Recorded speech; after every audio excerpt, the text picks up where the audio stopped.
What's going to happen in this next election? I am terrified about what could possibly happen because our leaders matter. Who we select, who speaks for us, who holds that bully pulpit. It affects us in ways that sometimes I think people take for granted. You know, the fact that people think that government, does it really even do anything? And I'm like, oh my God. Does government do everything for us? And we cannot take this democracy for granted. And sometimes I worry that we do. Those are the things that keep me up. Have a look at this survey report. It was published on Monday. It says almost half of the Democrats, 47% to be precise, want to replace Biden with another candidate for the polls. A good 47%. Democratic leaders are publicly rallying behind Biden. Behind the scenes, they are still mulling who could be the best replacement.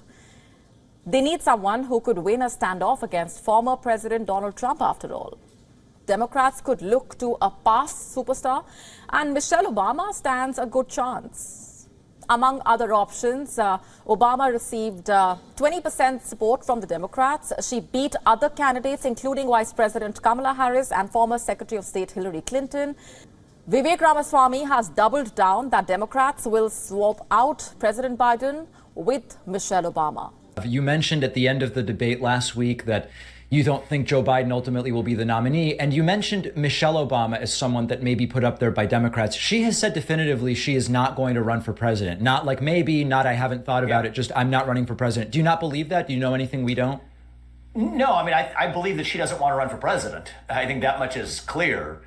I'm not sure that it's her choice, and I'm not sure that it's Biden's choice. I mean, really, I think that there's a managerial machine that decides who's going to be churned out. It's not one person, it's a system.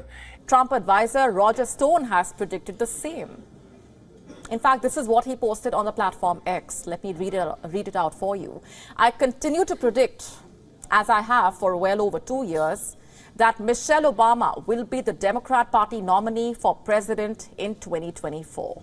The headline, will Michelle Obama take Biden's place in 2024 thanks to Hunter's scandals? You and I have both thought, and a lot of other people think, that Joe Biden cannot possibly run again for 4 more years, not just because he's unpopular, but also because of this alleged corruption, which definitely is eating into his popularity and I think really threatens his reelection campaign. So the question is, if he waits months and months to drop out of the race or be pushed out of the race, who could possibly step in?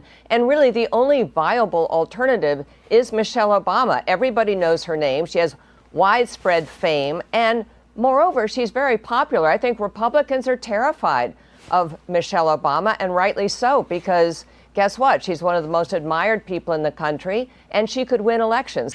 12 minutes in, he melts down totally, the president. He starts to babble. He doesn't know what he's saying. He loses his train of thought. That soundbite will be run 1,000 times between now and Monday. We have 1,000 trillionaires in America. Billionaires in America.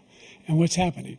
They're in a situation where they, in fact, pay 8.2% in taxes. If they just paid 24%, 25%, either one of those numbers, they'd raise $500 million, billion dollars, I should say, in a 10-year period. We'd be able to wipe out his debt. We'd be able to help make sure that all those things we need to do, child care, elder care, making sure that we continue to strengthen our health care system, making sure that we're able to make every single solitary person eligible for what I've been able to do with the COVID, with dealing with everything we have to do with, look, if we finally beat Medicare. Thank you, President Biden. President Trump? Well, he's right. He did beat Medicare. He beat it to death, and he's destroying Medicare. And men and women of the finest military in the world. Most of all, Admiral Mullen, Deborah. Michael and I also want to acknowledge your son Jack, who's deployed today. I should do very well because I don't charge. And do you think that the country will see the United States will see the first gay president or the first woman president? We already have it with Obama, so let's just calm down. Got it. You know Michelle is a tramp. I'm sorry, she's a what? a transgender. We all know. Oh my gosh. Oh gosh. It's okay.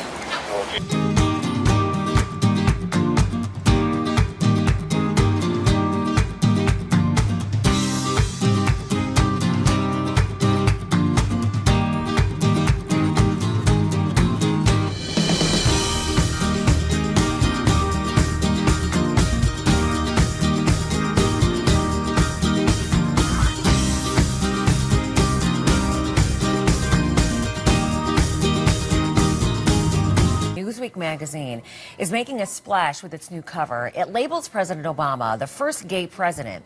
In the cover story, gay blogger Andrew Sullivan says that the president's decision to support same-sex marriage shouldn't have come as a surprise because if you look at his record, he writes, it was 3 years in the making.